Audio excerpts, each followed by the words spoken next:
ये मोबाइल भी महबूब जैसा है, इसकी वजह से जितनी मर्जी बेइज्जती हो महसूस नहीं होती।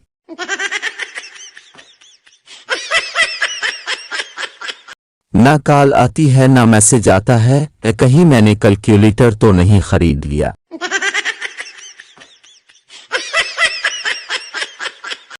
शौहर बीवी से, आज तुमने ये कैसा खाना बनाया है, बिल्कुल गोबर जैसा। बीवी ने बोला, उफ मेरे खुदा, इस आदमी ने क्या क्या चखा हुआ है।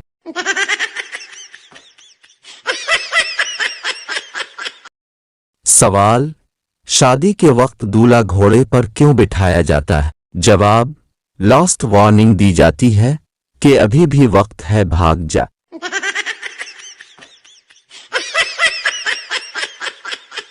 जो अपनी मां से प्यार करता है चैनल को सब्सक्राइब करके घंटी को दबाए।